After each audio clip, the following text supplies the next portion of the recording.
Hola, soy Luis Castañón y en esta clase de física de secundaria les explicaré las leyes de Newton. Es importante que para esta lección tengan claros algunos conceptos como fuerzas y vectores. Si necesitan repasarlos, pueden verlos en videos anteriores. Todos los días interactuamos con otros objetos para realizar diversas actividades, como caminar o cargar cosas. Esas interacciones, al menos en condiciones normales, tienen comportamientos específicos que han sido estudiados por la física desde hace muchos años a través de la mecánica clásica. Isaac Newton fue uno de los físicos que dio bases para estos estudios cuando en 1687 describió lo que hoy conocemos como las leyes de movimiento de Newton. La primera ley de Newton, o ley de inercia, establece que un objeto se mantendrá en reposo o en movimiento rectilíneo uniforme a menos que se le aplique una fuerza. La primera parte puede ser más fácil de entender. Un balón no se moverá a menos que lo patees o lo recojas. El viento o vibraciones del suelo podrían llegar a moverlo si son lo suficientemente fuertes.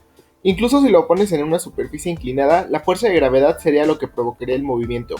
Pero el balón no podría moverse por sí solo si éste está en reposo inicialmente. Por otro lado, está el concepto de movimiento rectilíneo uniforme, que simplemente quiere decir que el objeto en cuestión se mueve con velocidad constante en línea recta.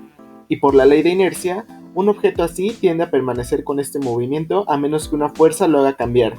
Esto explica por qué al ir en una bicicleta con velocidad constante y chocar con una roca frente a nosotros, hará que caigamos hacia el frente, pues nuestro cuerpo tiende a seguir el movimiento que llevaba antes del choque. Podemos entender la inercia como la tendencia de un objeto a mantener su velocidad y resistirse al cambio de esta.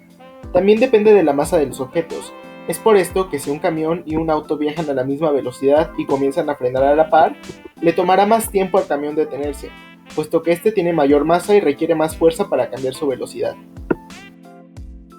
De esta idea podemos pasar a la segunda ley de Newton, pues por la inercia sabemos que cambiar la velocidad de un cuerpo requiere una fuerza, y el efecto que esta fuerza tiene sobre el objeto depende de su masa. Entonces tiene sentido relacionar el concepto de fuerza con una masa y un cambio de velocidad, que se define como aceleración.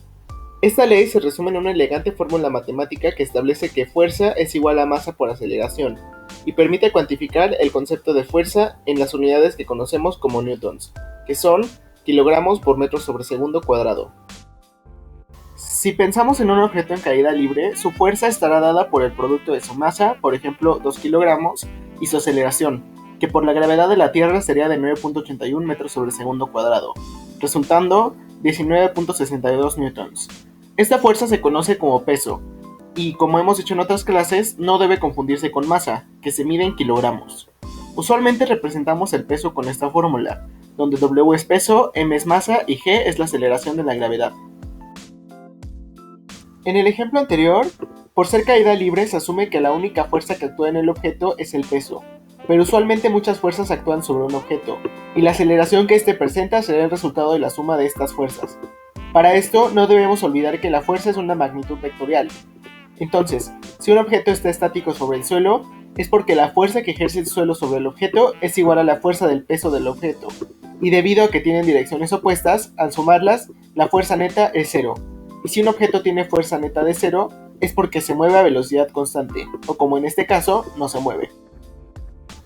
De aquí podemos pasar a la tercera ley de Newton, o ley de acción y reacción, que establece que cuando dos objetos interactúan, la fuerza de acción que ejerce un objeto sobre el otro siempre generará una fuerza de reacción igual y opuesta. Por esto es que el suelo ejerce una fuerza de reacción igual y de dirección opuesta al peso. Esto quiere decir que si empujas o golpeas algo, la fuerza que imprimes en el objeto genera una reacción que dirige la misma fuerza hacia ti. Las leyes de Newton y la mecánica clásica permiten explicar el comportamiento de una gran parte de fenómenos físicos que podemos observar día a día, como empujar, lanzar o mover objetos, el funcionamiento de máquinas e incluso el movimiento de astros.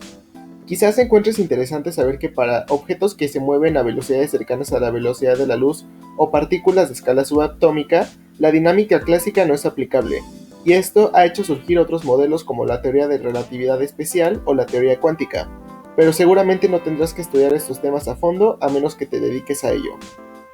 Espero que esta clase te haya ayudado a despertar tu curiosidad. Te invito a que trates de pensar cómo puedes observar las leyes de Newton en tu vida cotidiana. Por hoy eso es todo. Hasta la próxima.